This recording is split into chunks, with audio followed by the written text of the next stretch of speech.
rejected and alone, like a rose trampled on the ground.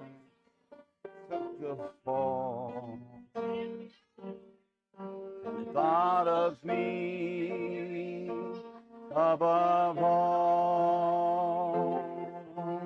It's time.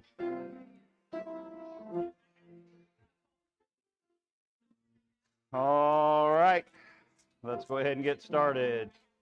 Take your Bibles, go to Ecclesiastes chapter 10. Well, hello, Friday family. Ryan, Natalie, Ariana. Finally decided to cool off. I doubt it. I think we'll get another hot one before the end. I lasered my shirt We don't usually, that doesn't usually drop off and stay that way. Not until after the winds. We got to get the Santa Anas first. Yep, that's what I think too. Yeah, I agree. Yes. So, all right, Ecclesiastes chapter 10, verse number 16. I am going to finish this chapter and maybe even start chapter 11. So Ecclesiastes chapter 16. This is chapter 10, verse number 16. So this last portion of this chapter is about the U.S. elections. So, woe to thee, O land, when thy king is a child and thy princes eat in the morning. Blessed art thou, O land, when thy king is the son of nobles and thy princes eat in due season for strength and not for drunkenness. But much slothfulness the building decayeth, and through idleness of the hands the house droppeth through. A feast is made for laughter, and wine maketh merry, but money answereth all things. Curse not the king, no, not in thy thought, and curse not the rich in thy bedchamber, for a bird of the air shall carry the voice, and that which hath wings shall tell the matter. So he basically lays out for you here the destiny of the nation, right? Solomon is really laying out for his son the destiny of the nation of Israel is really what he's laying out, but applies universally, right, to all nations. When you have people who are not competent in leadership, then all things follow suit, right? And they kind of fall apart. And so it doesn't really make a difference what nation it is. And so disaster in all nations has always been caused by incompetent leadership, mostly immature individuals who are unprepared and who are self-indulgent like children cause the collapse of nations. And if you look back at history, it's been pretty much unequivocally so. And so Solomon is issuing that warning to his son, but ultimately Solomon is prophesying to a nation that this is what's coming, right? And so Warren Wiersbe says about it, the suggestion is that this servant became king with help of his friends. Now he was obligated to give them all jobs so he could remain on the throne in spite of their selfish and expensive indulgences. These hirelings could not be dismissed because the king's security depended on them. To the victor belongs the spoils. Right? That is U.S. politics. Politics kind of around the world, but right, we don't live in a different nation. We live in America, and that's our political system. Right? These guys get in. In fact, we were watching Yellowstone the other night, and the character in that Kevin Costner plays is a guy named John Dutton. He runs for and becomes the governor of the state of Montana. And his secretary, whatever, his helper lady is telling him about all of his schedule and stuff, and he says, how can they have so many meetings all day long? How are you supposed to get any work done? And then he calls in his Secretary of State because he's supposed to go to a meeting for some company, and he calls that guy and he says, all right, so who's giving you money? This guy or this guy that owns the company? And the guy says, what? He says, one of them's giving you money if you're having a meeting about increasing the funding for this program. And then he says, and I'm doing thus and such this afternoon. He replaces the Secretary of State. He says, I'm doing such and such this afternoon. And his aide says, well, on your calendar you have to meet with such and such an alliance. And he says, anything that says alliance, just go ahead and cancel it now. Right? And that's about the way the politics run, right? They've all got their hand in each other's pockets. And Woe to a nation when that happens. The word that is used here, right? I'm not a Hebrew scholar by any stretch of the imagination, but the word that's used there for a child is exactly that, right? It's not a word that means immature. It's actually a word that means a youth, right? Somebody that's got a youth that's youthful, right? And think of the way that politics are kind of pushed, especially right now, seems to be, right? We don't want old men in office anymore, right? They're using white, right, as well as a way to try to force out some of our older people from running, but people want a bunch of young people like, what's her name? Alexandria Ocasio-Cortez. They want a bunch of them running, right? And they're doing a bang-up job. So the destiny of that, he tells you in verse 17, right? He says, Blessed art thou, O land, when thy king is the son of nobles, and thy prince eat in due season for strength and not for drunkenness. He says, it's best if your leaders are noblemen, right? We use that word noble. We don't use it as much as we used to. But it's not just, he's not saying, right, blessed art thou when, right, your leaders are the sons of people who, right, own lots of land and are nobles within the land, right? He's using it in the true sense of the word noble, right? It's a good thing when your leaders are the son of men who have been noble men and raised their children to be noble people as well. That is literally what he's telling them. In fact, by the way that he defines their nobility and their strength, right? He says there is, they eat in due season for strength and not for drunkenness. Notice in verse 16 it says their princes eat in the morning.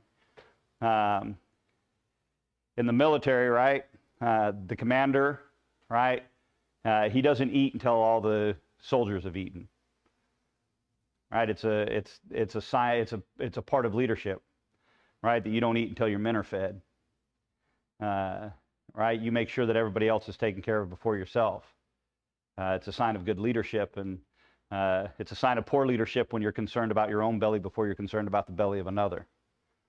And so it's one of the problems that I have with most, it's hard for me to say most, virtually all of our politicians, is they're all out for one reason and one reason alone. They're out for their own self-interest.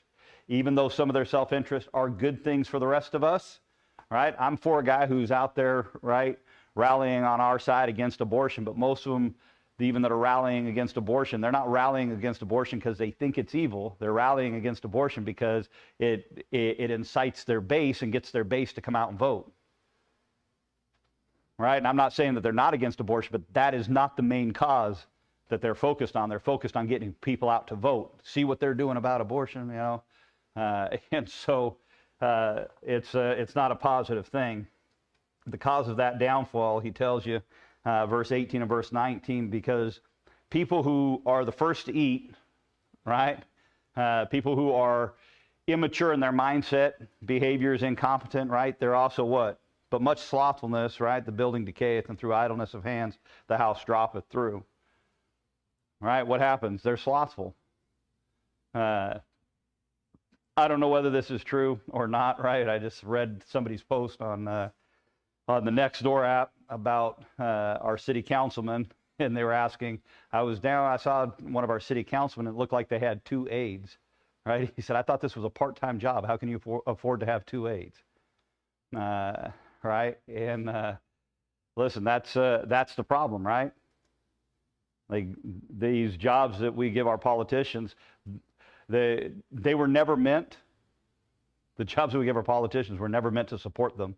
They were always meant to have to be gainfully employed outside of being a politician. But probably being a politician has become a career, and that's a problem. And it causes the downfall of a nation because they have idle hands. It's one of the things Pastor Johnson actually used to tell me. Pastor Johnson used to tell me all the time, you know what you should do, Nathan? Get a job and leave these people alone.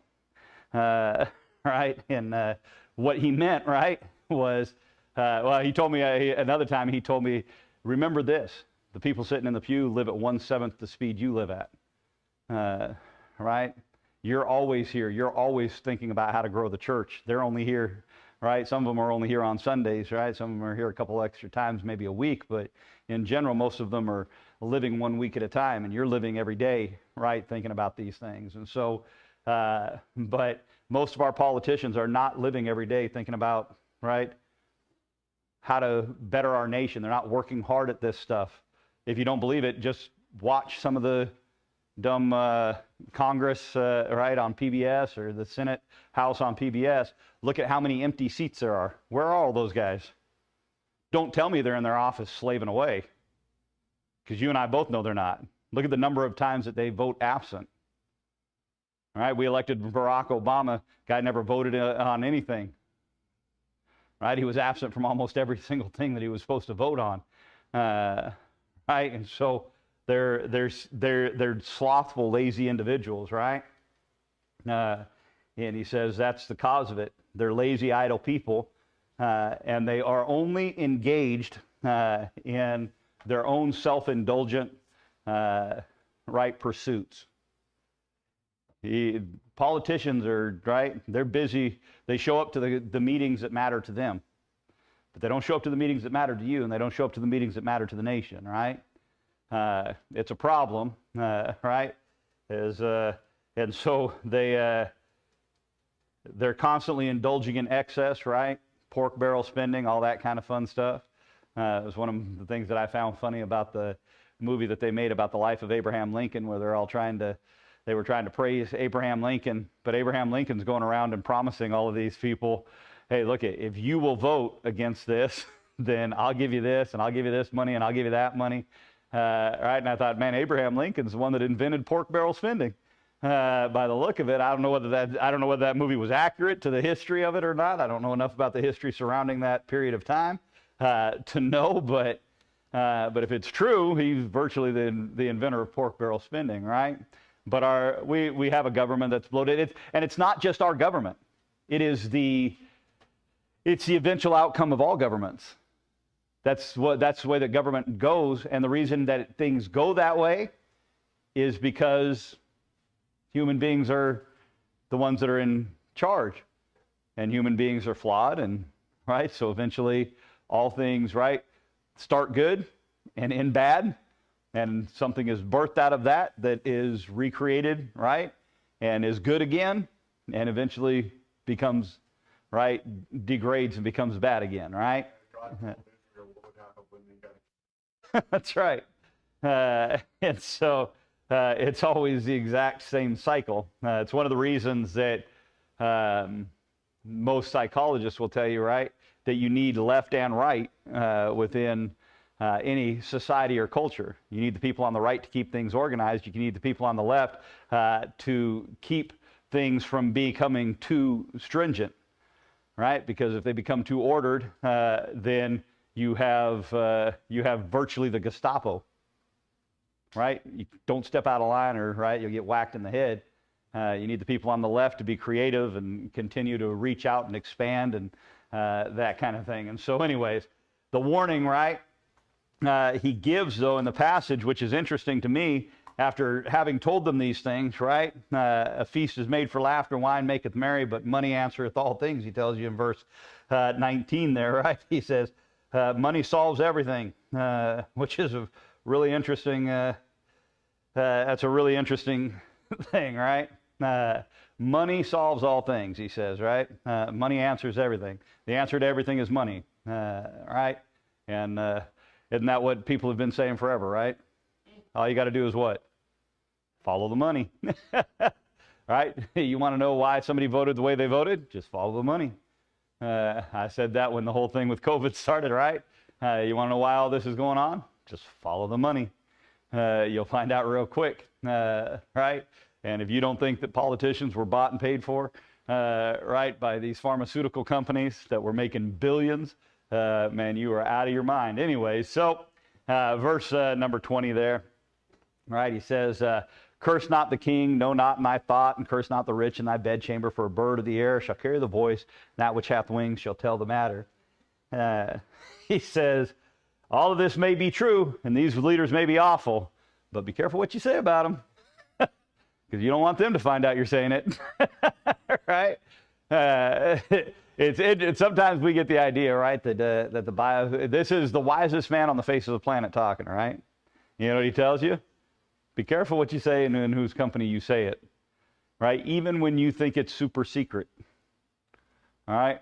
Because there's a Ring doorbell somewhere recording you, right? So I just watched, or not watched, I listened to a case today about a guy who he killed his wife. He was bipolar, and so he killed his wife, but he was desperately trying to cover it up and stuff.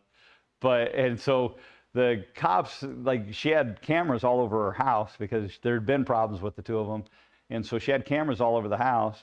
And the guy took the cameras after he killed her and bleached everything and all this other stuff. He took the cameras with him. The cop's like, you know that those cameras upload to a cloud. Like, just having the cameras in your car didn't stop us from, like, finding his stuff.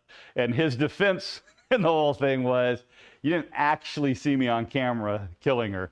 You saw me pull her out of the sight of the camera with her mouth covered, but you didn't actually see me kill her. I was like, well, that's a great defense. I'm curious to see how that goes over in court. Anyway, so, but the reality is, right, birds carry your words farther than you think they will. And so be careful what you say. Richard D. Hahn says this about this passage. He said, it is never right to harbor hatred against a leader, nor is it proper to make slanderous statements. This may be especially dangerous when one lives under the rule of a dictator. Even the walls sometimes seem to have ears, and the way one's remarks reach people for whom they are not intended make it seem as if the birds of the air are tattlers. Long before modern bugging techniques were instituted, leaders had ways of finding out what people were saying. In fascist and Marxist countries, for example, husbands and wives have sometimes betrayed one another, and children have spoken against their parents. Besides, one never knows when an inadvertent remark might be picked up and given a wrong connotation. All right, he says, be careful what you say. Right, you never know who's really listening. And so there's a lot of things, right, that can be said about this passage. The only thing I would say about, right, basically to tie that passage together is, right, vote for maturity. Right? Even if you're being told that if you vote for that person, then that's just a vote for the opposition. Right? You may as well not vote for them. They'll never make it. The most intelligent thing you can do as a believer is vote your conscience. And your conscience should align with Scripture. And your conscience should tell you, don't vote for immature people who are self-serving in nature. All right? And so I have said it once, I'll say it again, I'll probably say it till the day that I die, that the problem that the situation in which we sit today is the result of us having been told now forever that, right, you just have to vote for the lesser of two evils. You just have to vote for the lesser of two evils. You just have to vote for the lesser of two evils. Well, how's that working out for us? It's not really working out too good. Maybe it's time that we as believers get back to voting for, right, the person that most closely aligns with God's word, not the person who most closely aligns, who also has the best chance of winning. We are never told to vote for the person who has the best chance of winning. David's mighty men voted for David when David was running in the wilderness and had no chance of winning. Right? Yeah, not you, David. It's a different David. So, right, he goes into chapter 10, right, talking about those who are searching for true happiness, right? He says, cast thy bread upon the waters, for thou shalt find it. After many days give portion to 7, also to 8, for thou knowest not what evil may be upon the earth, right? So he gets into to chapter 11 here, and he tells you the best way to be happy. Right? If you read this chapter, this is him explaining to his son, if you want to be truly happy in life, here's what you need to do. You know what he leads off with? Take risks. Make risky investments. Right? He says you'll find it, it'll come back to you. Right? He doesn't tell you make stupid risks, right? Or take stupid risks, right? But if you live in a bubble, you're never going to be happy. People who are constantly living in a state of trying to protect themselves from all possible hurts and offense, right, are miserable people. I watched a short clip that was put together by a comedian last night, and it was put together a long time ago. This comedian doesn't even do stand-up or anything else anymore. He's completely gone, mainly because most of his stuff would probably get him canceled now. But he did a thing about, and it was a social experiment basically, where he sits in a room. There's a panel of like 6 people or 7 people on the other side of the table, of all like different genders, different nationalities, different ages, and he just puts out phrases, right, and then says, "Would you consider this, to be offensive?" Right? And they're phrases that just mean nothing. Like they don't mean anything at all. Like lip slapper, right? Well, that person's a real lip slapper. You guys find that offensive? People are raising that. Yeah, that offends me. Well, why does it offend you? I don't know what it even means, but it sounds offensive, right? And it is exactly what we have going on in our nation now, right? Everybody's offended about everything because we're trying to protect everybody from being hurt. You can't protect people from being hurt. You just can't, right? And so he tells you, you gotta live a risky life, right? Cast your bread upon the waters, right? He tells you in verse number 2, give a portion to 7, also to 8, for thou knowest not what evil shall be upon the earth. He tells you, don't put all your eggs in one basket, right? Spread it around, basically, right? You can't, if you think that you can protect. There's a lot of people who, in their minds, right, can protect their wealth by, right, well, I'll just hoard it all, right? I'll bury it in a mattress. I'll put it under, right? Remember when $1,000 was a lot of money, and now it's not that much money in the world around us today, right? I mean, things have changed, right? It's kind of like all the people, right, that saved up all their Confederate money because the South was going to rise again, right? And they're sitting on a fortune. Though now it probably actually would be a fortune if you could find it, because you could sell it to a museum and make a lot of money off of it, right? And so, but he tells you, right, you gotta get out there, you gotta take risks, right? You gotta spread it around. He tells you basically. He says, if the clouds are full of rain, if the clouds be full of rain, they empty themselves upon the earth. And if the tree fall towards the south or towards the north, in the place where the tree falleth, there it shall be, right? Basically what he tells you is you expect, right? When you look at the rain cloud, you know what you expect? You expect rain. Don't be shocked when it rains, right? It's not that unexpected, right? He says there's some things that you can expect. There's signs of things that are to come, right? He says, and some things, right, seem like obstacles, that they're not obstacles, right? The tree can only get in your way one time, right? It'll be right where it was, right? If it falls towards the north, falls towards the south, doesn't make a difference. It's going to be right where it is, right? And so oftentimes, right, in life, in fact, I told my buddy that today, I think it was today, I was talking to him about something. I said, one of the problems was that in my head, right, when the other individual that we were talking about, I said, in my head, when they were talking, I heard, right, a challenge, and I thought, challenge accepted, right? Instead of hearing in my head, oh, you're a horrible person. I don't want to be around you, right? I said, it's one of those lessons that I keep having to learn in life over and over again, to just believe what people tell you about themselves, right? Don't believe what you want to believe about them. Believe what they say to you. They mean what they say, all right? And so he tells you, right, watch the rain clouds. If the clouds are full of rain, he says, you know where it's going to rain? It's not going to go up.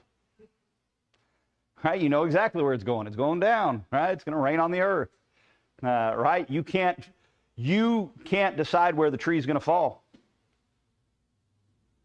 right? It's going to fall, and where it falls is where it'll be, and you can't do anything about it, right? I remember when we cut down that big palm tree in the backyard next door. We cut a portion of the fence out to try to cut it down, and we aimed it right. We got it right, I'll tell you that. we landed that sucker right in there. It was pretty shocking, to be completely honest with you, that we landed it like we did. But right, you want to have a good time, go on YouTube and just look up tree chopping failures. Right, watch some of these trees. You'll watch guys trying to get away from them falling right on top of them, man, them crawling out from under the branches and everything else, right? You know what they could do to stop that tree from falling? Not a thing. You know what you're going to do? You know what you can do to stop a tree from falling? Not a thing, right? He tells you can't stop it, but it'll be right where it is, right? He tells you in verse number 4, right? He that observeth the wind shall not sow, and he that regardeth the clouds shall not reap, right? He says, if you're looking for the perfect time to sow, you want to know when you'll sow? Never. There's never a perfect time to sow, right? And if you don't sow, you know what you won't do either? You won't reap either, right? He says, he that regardeth the clouds, he says, he doesn't reap. The guy that's always looking for the perfect time to pull give it one more day. One more day, we'll have bigger wheat, right? Give it just one more day, right? And besides that, it's going to rain, right? It's the same thing he tells you in Proverbs, right? About the man who won't get out of bed because what? Well, there's a lion in the streets, right? I don't want to get eaten. I don't want to get wet, going out there trying to reap in the rain. That's just crazy. I have told 1 million people, right, exactly this, right, about starting a business. You want to know when the perfect time to start a business is? Never. Nobody that's ever taken the risk of starting their own business ever did it at the perfect time. And the guy who's always preparing to start a business will never start one. Right? I remember I used to listen to these guys, some of these self-help gurus, business guys. I'd listen to them, and they'd say things like, you just got to jump and build your wings on the way down. And I'd think, yeah, that's sure easy for you to say. You just got to, there's somewhere nice and soft to land. Come to find out, guess what? Those guys didn't have somewhere soft to land. They just made a decision, took a risk, and went at it. And you know what they are now? Happier than they've ever been. Right? There's never a good time to start. I was actually watching a video today by a guy. I don't know what his actual name is. I know that on YouTube, the channel that is his on YouTube is Future, is the Future. He's an Asian guy. But and he was talking about content creation, making videos on YouTube and stuff like that, and how he got into it now, right? How much money he's able to make from doing it, and that kind of thing. And part of his little build-up, for this was, right? He says, if you've told yourself, right, it's the wrong time, or I'm too old, or I'm too young, or right, I don't have enough knowledge, or I don't have, right? He says all that stuff is just procrastination, right? There's people out there older than you that are doing it. We had a guy that used to come to our office at Dewey that did sales training, and he was an older guy, and he had finally made a business out of doing, just going around basically teaching sales teams, right, a system to at least generate, right, movement. And stuff. And I was talking to him one time, and I said, man, this is cool. Like, all right, I said, it's awesome that you're able to do this. I said, how long have you been doing this? All right. And he said, I'm 68 now. He said, and I started doing this when I was 55. I quit the corporate world and started doing this on my own. Right? Listen, the point is, you're not too young to start doing something. You're also not too old to start doing something. Right? It's not that you don't have enough knowledge, or that that it's riskier for me than it is for everybody else, and all this other stuff, right? This is what Solomon's trying to tell his son. The guy that sits there and looks and says, I'm looking for the perfect time to get the seed in the ground, will never put seed in the ground. And once he's got the seed in the ground, the guy that's constantly looking at the clouds going, well, I don't know if I should reap today because it might rain, he's never going to reap anything either. If all you're going to do is spend all of your time looking for the perfect time to do stuff, you're never going to do anything. Listen, if you're waiting for the perfect time to tell somebody about Jesus or perfect time to invite somebody to church, you'll never do it. Looking for the perfect time to start reading through your Bible, right? You say, well, I've tried reading through my Bible before and I just quit halfway through because, things just get so busy. Listen, I told Sarah the other day, usually it takes me about a year and a quarter to a year and a half. It really kind of depends to read through my Bible, right? For one thing, I don't read my Bible on Saturdays and Sundays. Right? Because I got a bunch of knuckleheaded kids that wake up early in the morning on Saturday I got to take care of. Right? And so, right? But so I don't read my Bible on Saturday and Sunday, so that's part of it. The other part of it is, right? I have days where, man, I don't go to bed till late, and it's hard for me to wake up in the morning. I got days when I'm just flat lazy, and I just don't feel like it, and I don't read my Bible. Right? And I know I'm a pastor, and I'm not supposed to say stuff like that, but that's just the way that it is. Right? In fact, I was telling Sarah about, I don't know what it was, 2 weeks. It was a week that right after Allison went to school. That whole week, man, I couldn't get up and read my Bible to save my life. I couldn't get it done, right? I just couldn't get my days to come together right. And so, listen, that's just the reality of it. But you know what I do? I just keep plugging along, right? Pick up where I left off and keep reading, right? There is no perfect way. There is no perfect time. There is no perfect system, right? There is action, right? Just do something, right? That's what Solomon's trying to tell his son here. He says in verse 5, as thou knowest not what is the way of the Spirit, nor how the bones do grow in the womb of her that is with child, even so thou knowest not the works of God who maketh all. He says, you don't know nothing. He says, you don't know the path the wind will take. You don't know what's going to happen. Right? And you don't even know what God's doing. He says, it's like a baby growing in the womb. Can you tell me how it all comes together? What starts when? Right? Doctors have been working at this for a long time. They still don't know. Right? They know from a certain point how it goes, but they don't know, right, from the moment of conception. They don't know how it comes all together. You know why? Only God does. Let me tell you something. Only God. You say, well, what if I start and it's not God's will? Let me tell you something. Nobody's ever started anything and knew for sure that it was God's will. It's one of my pet peeves is when I hear people say things like this. God told me I should. Don't you stamp God's name on that. I don't have a problem with you stamping his name on it once you're on the other side of it and it's pretty obvious that it was what God wanted you to do. But I got a real problem with it if you're going into it, right? The number of guys I've heard say, God called me here, and then 2 months later they quit, right? Throw the towel in and, right, tuck tail and run. Well, what happened? Did God tell you to tuck tail and run too? Right? Listen, the reality is I don't know what God's doing. Right? Sometimes I think I'm in God's will. Sometimes I don't think I'm in God's will. Sometimes I have no idea whether what I'm doing is going to be used by God or not used by God. But I'm going to put my best foot forward and see what I can do. And if I find out later I was wrong, I would rather be wrong and have tried, right, than have done nothing and been right and been on the right and found out I was wrong for doing nothing. Just for you, this is what, by the way, this is, in my opinion, right? You don't have to believe this, but in my opinion, I think that's what the entire parable about the talents is. It's better to try something, right, and fail than do nothing and succeed. Dr. Howes used to say all the time, you want to get people to stop talking about you? Stop doing stuff. Do nothing, nobody will talk about you. Right? And so, listen, that's, he says, we don't have any idea what God's plans are. Verse 6, we'll close here. In the morning sow thy seed, and in the evening withhold not thine hand, for thou knowest not whether shall prosper, either this or that, or whether they both shall be alike good. He says, you know what you should do? Just keep trying. Most people who have succeeded in life have failed more times than you have.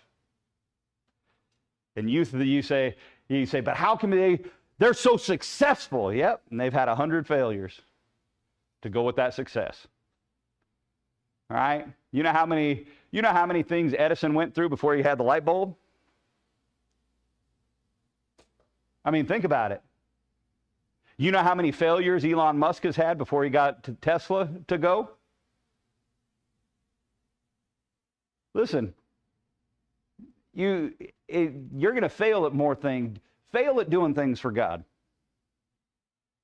Get some failures under your belt. You'll find out that those failures will help you be successful. John Maxwell wrote an entire book, right, called Sometimes You Win, Sometimes You Learn, right? And the premise of the book, by the way, is this, that the NFL team that loses the Super Bowl, you know what they do? They don't go back and go, well, that was a complete bust. May as well not have even played. You know what they do? Those coaches take that tape and they go back to the locker room, right? And they play that tape over and over and over and over again. And they go, look at that guy. Every time that guy comes out of the pocket, he goes left. That's what happened to Tim Tebow. They figured out that Tim Tebow, if you put pressure on Tim Tebow in the pocket, he couldn't handle it and he'd collapse. That's why Tim Tebow's no longer a quarterback in the NFL. They figured the guy out and he couldn't change. He couldn't adapt. Right? But listen, when a hockey team loses, right? When a baseball team loses, right? They don't go, well, that sucked. On to the next place. Hopefully we win the next game. Oh, I really hope we get a good shot here. Let's go. No, they watch those tapes. They figure out what they did wrong. They learn from it, right? They incorporate something new and they go out and give it another shot. It's the same thing in your life as a believer, right? You may have found out, oh man, I tried. That was not what God wanted me to do. I messed that up. Well, God, what part of that what was the point where I went wrong here? Right? Work your way through it. It's that way for whatever you're doing in life. There's nobody on the face of this planet, right? There is nobody on the face of this planet who is successful who hasn't failed. I don't care if it's a Christian. I've told Pastor Myrick before, right, that I don't know. I can't think of a great pastor that I don't know that I know of, right, who doesn't have a massive failure in his life. Right? Some of them you know about and some of them you don't know about, but I promise you, right, it just goes with the territory. You can't succeed without failing. And if somebody comes along and tells you that they've got the one step, right, they've got the one step, right, to success. And all you got to do is this, and they've never failed. If I was you, I'd run as fast as I could. Right? Because let me tell you what that guy's doing. He's selling snake oil. Right? I see it all the time, right? From YouTube to everything else, right? 10 steps to this, 10 steps to that, 10 steps to this, 10 steps to that, right? There's 1,000 steps to success, and 99 of them are failure. Right? Every guy that's been successful has failed at 1,000 things, and he's just had one success. And you know what? You know what's amazing about all that? You remember their names and you remember their successes, but you don't remember nothing about their failures. Go back and look at all of Edison's patents that never came true, never worked out. Right? He's got hundreds of them. But you know what you remember Edison for? The light bulb. So amazing. All right? Take your pick, right? Jeff Bezos with Amazon. You know what he failed at? Being a good bookstore. Right? The books, he found out, man, people won't buy used books like this. Right? Because eBay came along. There was a bunch of other competitors that came along. And so you know what Bezos did? He threw in the towel and said, well, that's it. Gave it a good run, boys. No, right? He said, well, what if I did this? What if I did that? Well, you know what? What if I offered free shipping? And he lost money and lost money and lost money. For something like the first 20 years that Amazon was in business, it never had a profit. Right? And now he's probably the wealthiest man on the face of the planet. If he's not, he goes back and forth with Musk. Him and Elon Musk. Yeah. Yeah, that we know of. Right? But he goes back and forth with Elon Musk all the time on being the wealthiest man. Listen, I don't care how young you are or how old you are. It's not too late to start something. It's not too late to take a shot at doing something for God. It's not too late to take a shot at doing something that you can use to do something for God, right? I remember, I don't know who it is. Oh, Paul Martinelli. Paul Martinelli says, right, it's hard for you to be charitable when you're struggling to feed yourself. So the idea that a lot of Christians have that God just wants us all to be poor, right, and live hand to mouth is just not reality. If God expects you to be charitable, you know what, God will bless you. Right? He blesses you being charitable. And you know what he blesses you being charitable with? With the ability to be more charitable. And if you don't believe it, right, all you got to do is look at Pastor Johnson. More money went through Pastor Johnson's hands than anybody I've ever seen in my life. That guy owned Cadillacs, right? I'm telling you, he bought a piece of property when we were in San Antonio, bought a piece of property outside of town, had 3 mobile homes on it,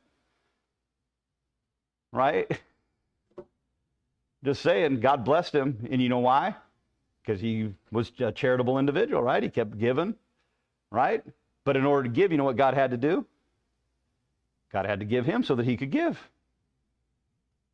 Right? God's not in the business of, right, keeping us all, right, down on the bottom rung. I'm not saying that, right, well, hey, you know, name it and claim it, baby. Right? God wants you to be rich and happy. Right? That's not the point. But I promise you, he doesn't want you to be poor and sad. Right? He wants you to serve him. Right? And if you'll serve him, listen, David says it, doesn't he? What has David said? I've never seen the righteous begging bread. Right? You know what we need to do, believer? Start believing that God's got something for us. Whether we're 18 years old, whether we're 75 years old, God's got something for us. And we're going to still stretch, and we're going to still reach, and we're going to still do something for God. Because there's something out there that God wants us to do. Father, thank you for these people. Thank you for them being here. Pray, God, I said exactly what I should say. Pray I didn't say anything I shouldn't, God. I pray you've been glorified by it now. In Jesus' name, amen. You are dismissed.